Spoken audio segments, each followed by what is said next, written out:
बात अठन्नी की कहानी मुख्य रूप से नौकर रसीला पर आधारित है।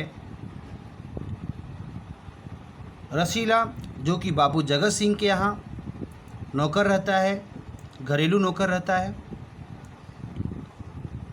और मियाँ रमज़ान जो कि एक चौकीदार रहता है शेख सलीमुद्दीन के यहाँ।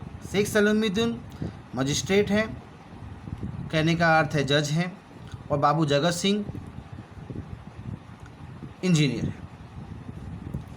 रसीला अपने परिवार को गांव में छोड़कर शहर में रहता है। बाबू जगत सिंह और शेख सलीमुद्दीन का घर अगल बगल होने के कारण उनके नौकर और चौकीदार में अच्छी दोस्ती हो जाती है। खाली समय में वह आपस में बैठकर बातचीत किया करते हैं। यहाँ मुख्य रूप से कहानी रसीला पर आकर रुक जाती है। रसीला जिसका परिवार गांव में रहता है, जिसकी पत्नी, एक लड़की और 2 लड़के और बूढ़े माता पिता गांव में रहते हैं। एक बार गांव से सूचना आती है कि बेटे की तबीयत खराब है और कुछ पैसों की आवश्यकता है। रसीला पेशगी के रूप में, उधारी के रूप में या एडवांस के रूप में बाबू जगत सिंह से पैसे की मांग करता है, पर बाबू जगत सिंह पैसे देने की बजाय यह कह देते हैं कि काम करना हो तो कर लो, अगर नहीं करते बने तो अगर कोई अच्छी जगह आपको काम मिल जाए तो आप जा सकते हो। रसीला बहुत दुखी होता है और वह अपने मित्र मियाँ रमज़ान से यह बात कहता है। रमज़ान बिना सोचे समझे रसीला को 5 रुपये लाकर दे देता है। समय बीतता जाता है। धीरे धीरे रसीला रमज़ान के 4.5 रुपये चुका तक देता है, रमज़ान को दे देता है। मात्र अठन्नी देना बकाया रहता है। एक बार वह अपने साहब बाबू जगत सिंह को रिश्वत लेते हुए देखता है और उसे लगता है कि उसके साहब इतने बड़े इंजीनियर हैं, इतनी अच्छी तनख्वाह कम लेते हैं, इतनी अच्छी उनकी सैलरी है, इसके बावजूद भी वह रिश्वत लेते हैं। तो उसे भी बेईमानी करने का मन करता है। एक बार बाबू जगत सिंह रसीला को बाज़ार से मिठाई लाने के लिए कहते हैं और उसे 5 रुपये देते हैं। रसीला 4.5 रुपये की मिठाई लाता है और 98 पैसे बचा लेता है और वही 98 पैसे मियाँ रमज़ान को दे देता है और अपनी उधारी चुका देता है। पर मिठाई को देखकर बाबू जगत सिंह को शक होता है कि मिठाई कुछ कम है, क्योंकि बाबू जगत सिंह को मिठाई का बहुत शौक़ होता है। वो आया दिन मिठाई मंगवा कर खाया करते हैं। तो उन्हें 4.5 रुपये की मिठाई देख और 5 रुपये की मिठाई देख शक होता है कि यह मिठाई कुछ कम है। लगता है रसीला ने दिए गए 5 रुपये में से कुछ पैसे बचा लिए और वह रसीला से कहते हैं। आखिरकार मिठाई की दुकान, मतलब हलवाई की दुकान पर जाकर बात का पता चलता है कि रसीला ने 4.5 रुपये की ही मिठाई ली थी।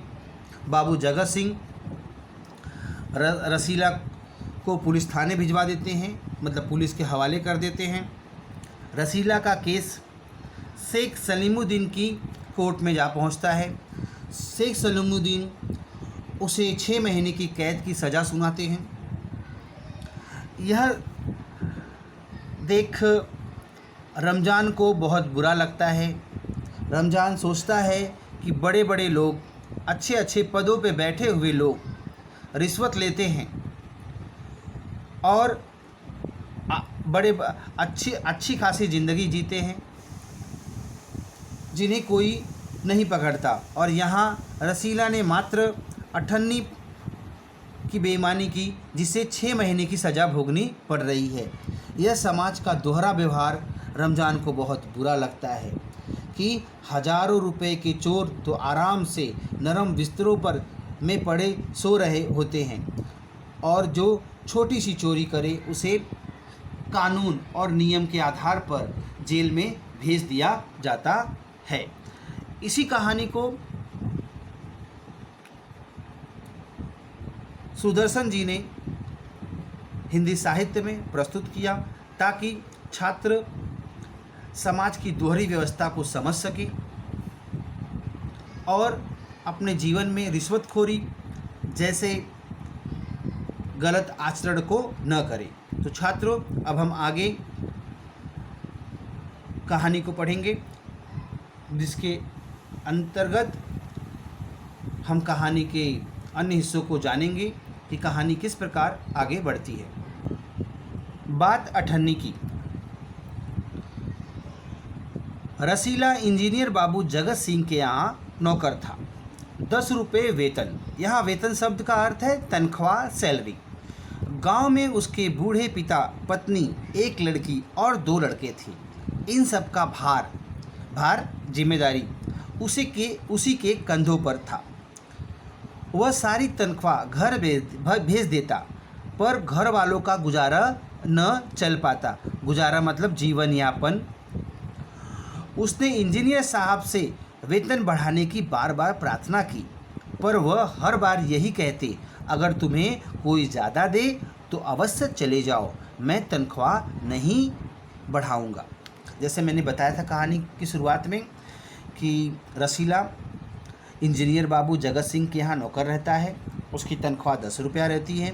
उसका पूरा परिवार, उसके पिता, पत्नी, लड़के और लड़के सारे गांव में रहते हैं। वह अपनी सारी तनख्वाह गांव भेज देता है, फिर भी इसके बाद उसका घर का गुजारा नहीं चल पाता। वह बार बार इंजीनियर साहब से